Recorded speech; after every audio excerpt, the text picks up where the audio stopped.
Hello everyone, and thanks very much for all the support with my videos and everybody who's subscribed to my YouTube channel and various other platforms, and also everybody who's supporting my campaign to get elected for this coming Friday as an independent TD for Dublin Bay South. So please share my videos to anybody you know in the local area, and I'd be very much grateful. Today I want to speak about the RTE leaders debate that was held last night. Now again, we've no RTE that have been in receipt of huge amount of public money.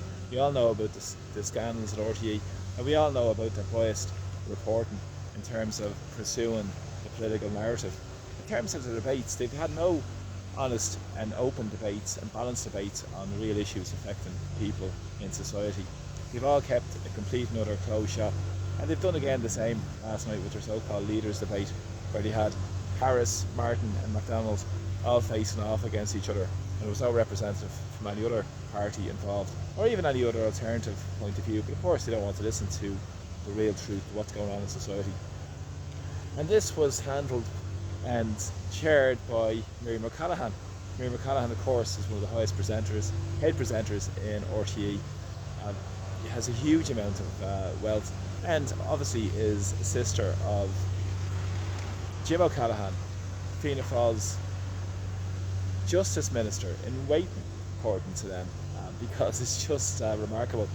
O'Callaghan himself has said he's done much of the heavy lifting for McEntee over the last few years. So that says you all about what Fianna Fáil represent and their lackeys in the media. Now it is important because last night, in the context of the debate, having the complete and utter biasness of having a highly paid sister of a man who's running for election and questioning his boss, Micheál Martin, about their policies, it shows you the ultimate lack of balance and objectivity in any sort of discourse around this election debate, which they're trying to cancel and push a certain way rather than listen to the truth. But it is important because during that debate last night, Harris made a couple of comments, and one of the comments he made was about the questions he was asked about the possibility of one of the members of the staff contacted RTE regarding to the Charlotte Fallon incident, where allegedly there was contact made by one of his members of staff for them to take down a video. And there was also other smear campaigns to say that maybe she was a member of a party. And this shows you there's a huge amount of political interference in the system. And how can you have any trust in any so-called public service broadcaster when they've been awarded over 725 million over the next three to 4 years after a multitude of scandals and what they've done to so many people in our society? And not to mention the people that don't pay their TV licence. We've seen many of them head up in Mountjoy prison because of that. Absolutely just disgraceful. It just shows you how Ireland really operates and how corrupt it is. An endemic corruption is so prevalent in Irish society, especially in political life. But this has stinks of huge political interference and should be challenged around these. But Harris actually made an interesting claim last night, and he said that this is quite a regular occurrence where they contact RTE numerous times a day, journalists. This is remarkable. Every time I've contacted RTE about issues, I've been ignored. So this is just tells you how corrupt the system is, and that's it's just very, very revealing for anybody who's not aware of how Ireland really works. Please share this video because it's just, you couldn't really make it up. They spoke about the cost of living crisis as well, and one of them mentioned profiteering, the rampant profiteering that's taking place. But of course they wouldn't talk about how the crisis started. They wouldn't talk about the magic money tree and the quantitative easing policies created by the European Central Bank. Of course, we've been holding all our interests because Martin said sovereignty was a backward-looking idea to the European Central Bank, which formulated this plan to flood more and more money into the market, again, which devalues ordinary people's money, but again, it is used as a transfer of wealth towards the very, very wealthy in society and creates deeper inequalities. Of course, they wouldn't mention lockdowns and the cost of lockdowns in terms of the cost of living disaster with small businesses closing, not to mention the social catastrophes and economic fallout from that as well in ordinary people's lives. And of course they won't mention the war in Ukraine that they continue to support in terms of the energy crisis right across the European continent. And most notably we can see that with Germany at the moment in terms of their economy flatlining and causing chaos there as well, much the same as what's being created here in terms of the higher energy costs as well. But this isn't being remarked upon because they don't want people to know the truth. They want to dumb it down, and they won't talk about the energy credits, which is used to prop up big business and the big oligarchs out of the public purse, so we all pay for it, and saddles more onto our debt. 45,000 euro for every man, woman and child in Ireland.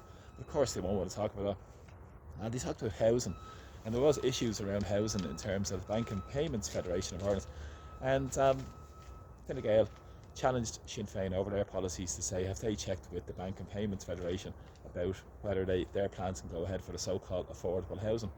But the response back was that it doesn't look like it's forthcoming from the Bank and Payments, and they haven't agreed to it.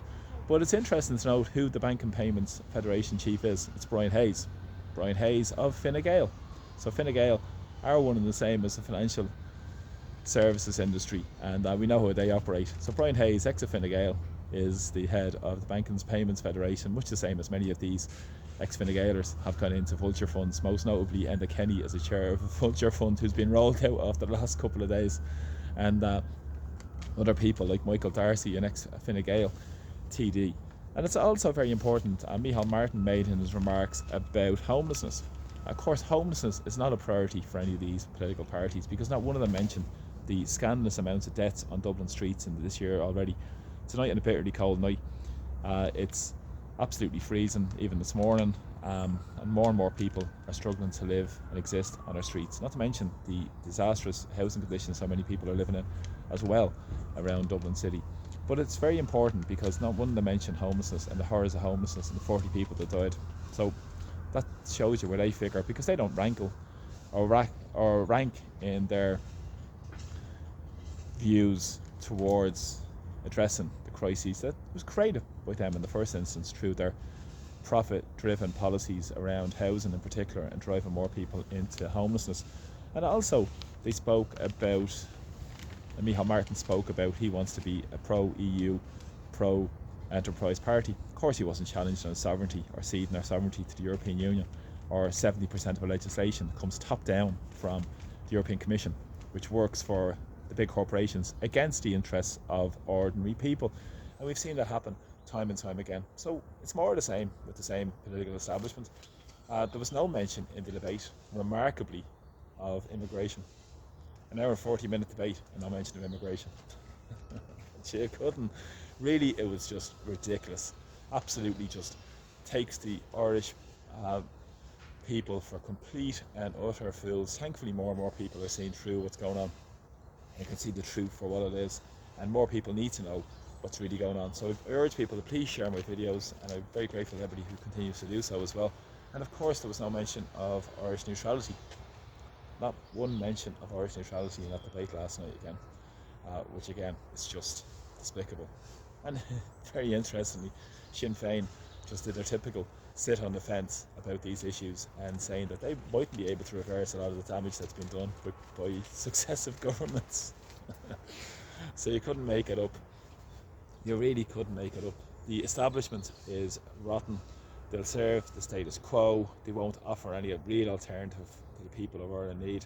We need democracies to start from the ground up, where people have a voice in their communities, people are listened to, people are respected, people are heard, and these are the same parties that want to push through with a bigger EU agenda, support the big global corporations, and support huge restrictions on our basic rights. We see that with the hate speech bill as well, in terms of what they're doing. We need a democracy where people have a say and people have a voice, and where citizens' needs are met.